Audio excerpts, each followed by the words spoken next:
저 멀리 배는 나의 시온성 찬양하겠습니다.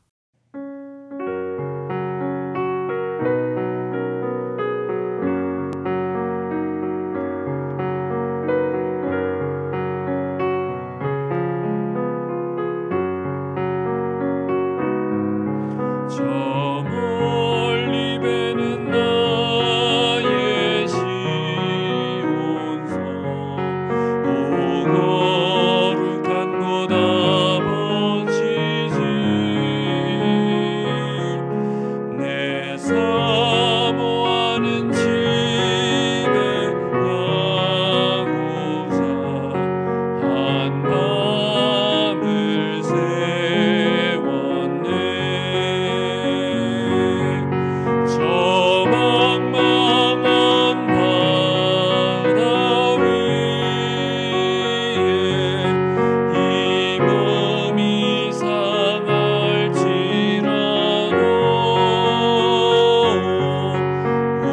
오늘은 이곳 내일은 저곳 주 복음 전하리 아득한 나의 갈 길 나가고 저 동산에서 편히 쉴 때 내 고생하는 모든 일들을 주께서 하시리 빈들이나 사망에서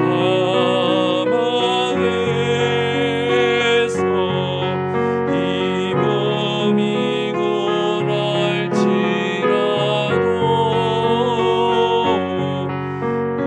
오늘 주 예수 날 사랑하사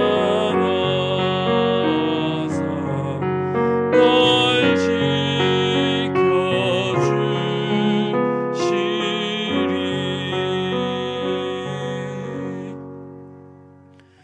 오늘 말씀은 누가복음 7장 24절에서 30절 말씀입니다. 요한이 보낸 자가 떠난 후에 예수께서 무리에게 요한에 대하여 말씀하시되 너희가 무엇을 보려고 광야에 나갔더냐 바람에 흔들리는 갈대냐 그러면 너희가 무엇을 보려고 나갔더냐 부드러운 옷 입은 사람이냐 보라 화려한 옷을 입고 사치하게 지내는 자는 왕궁에 있느니라 그러면 너희가 무엇을 보려고 나갔더냐 선지자냐 옳다 내가 너희에게 이르노니 선지자보다도 훌륭한 자니라. 기록된 바 보라 내가 내 사자를 내 앞에 보내노니 그가 내 앞에서 내 길을 준비하리라 한 것이 이 사람에 대한 말씀이라. 내가 너희에게 말하노니 여자가 낳은 자 중에 요한보다 큰 자가 없도다. 그러나 하나님의 나라에서는 극히 작은 자라도 그보다 크니라 하시니 모든 백성과 세리들은 이미 요한의 세례를 받은지라. 이 말씀을 듣고 하나님을 의롭다 하되 바리새인과 율법 교사들은 그의 세례를 받지 아니하므로 그들 자신을 위한 하나님의 뜻을 저버리니라. 오늘 성경 낭독을 해주신 분은 미얀마에 있는 주종미 선교사님입니다. 아직 한국말을 잊지 않고 계시네요. 참 다행스러운 일입니다.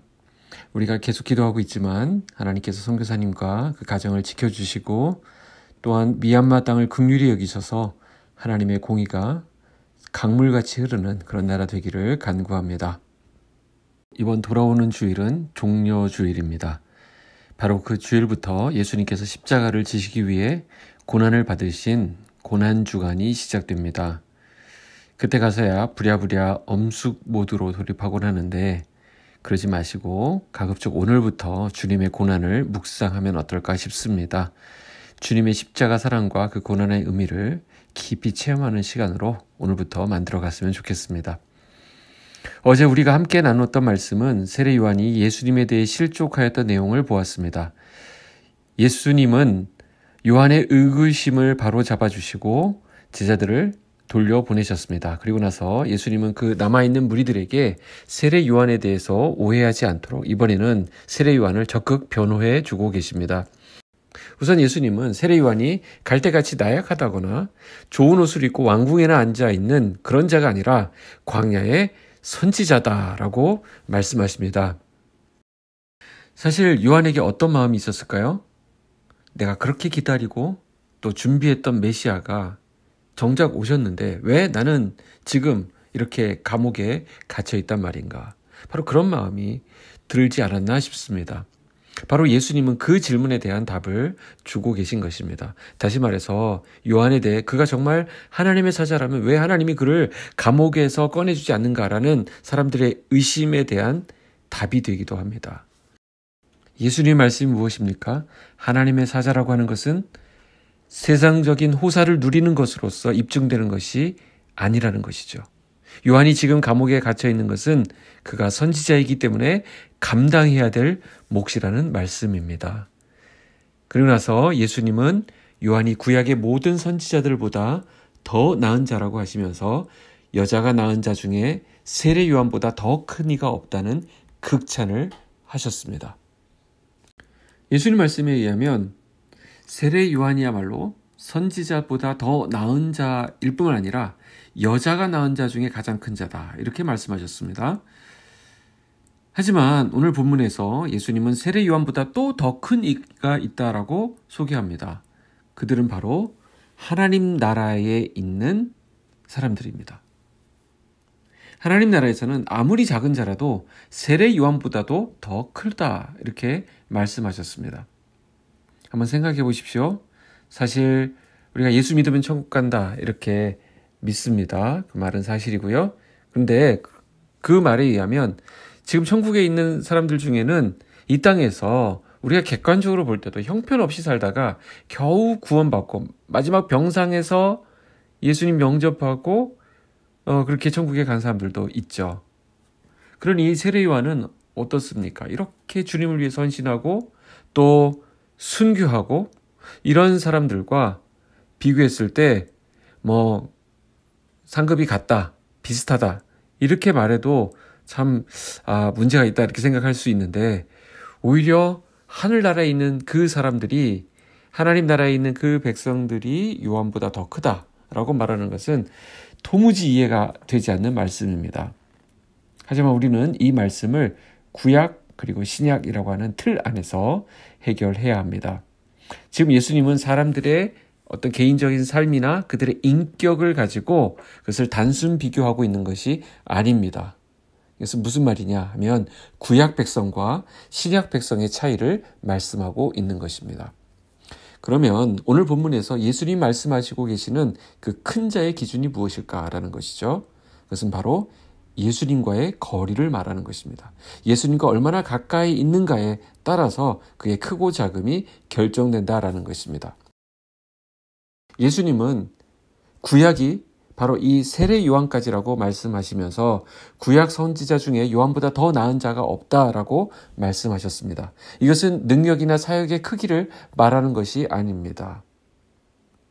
요한보다 더 큰 능력을 행했던 훌륭한 선지자들이 앞에도 많이 있었습니다. 그럼에도 불구하고 요한이 가장 크다고 하는 것은 예수님과의 거리가 얼마나 가까운가의 문제라는 것이죠.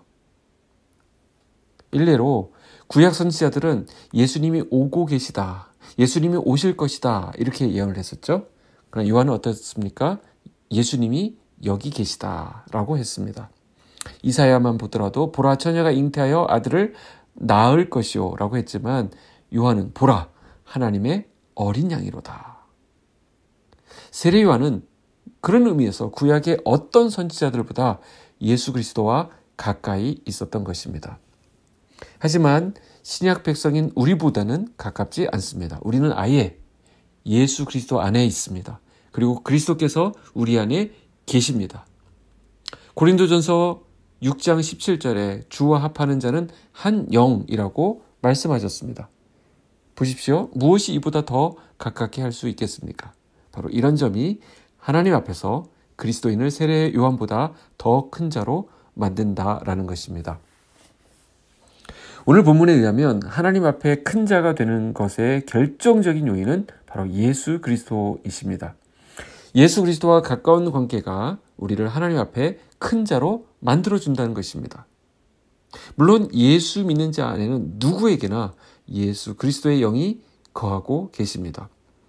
시편 73편 28절에 하나님께 가까이함이 내게 복이라 이렇게 말하고 있습니다. 주님을 가까이하면 성령의 열매를 맺는 것이고 주님의 형상을 닮아가게 됩니다.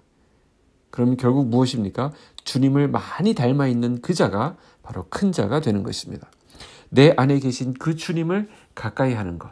그래서 우리의 마음과 뜻과 힘과 정성을 다하여 그분을 사랑하는 것.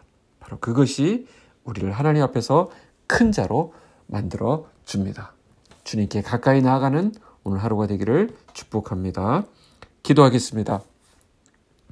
하나님 아버지 감사합니다. 오늘도 이 말씀 안에서 힘을 얻습니다. 우리가 그 위대한 구약의 인물들보다도 더 큰 자라고 말씀해 주시니 감사합니다. 비록 이 세상에서는 알아주는 이가 없고 또 우리가 약할 수 있지만 주님이 내 안에 계시면 가장 큰 자라고 하셨사오니 그 말씀의 권능을 누리는 우리 모두가 되게 하여 주시옵소서. 힘을 쓰고 싶을 때가 있습니다. 힘으로 제압하고 싶은 현실이 있습니다. 그러나 그 현실 앞에서 나의 방법과 힘을 쓰지 않게 하시고 주님께 딱 붙어서 그 힘과 그 능력으로 이기게 하여 주시옵소서. 하나님, 우리 빛소금 성도들 중에 학업 중에 있는 자녀들에게 지혜를 주시고 취업을 앞둔 자녀들에게 길을 열어 주시옵소서. 일터에 나가 있는 성도들에게 능력과 온유함을 덧입혀 주시옵소서. 몸이 약한 성도들에게 주님의 손을 대시사 온전히 회복되어 건강함을 더하여 주시옵소서. 예수님의 이름으로 기도하옵나이다. 아멘.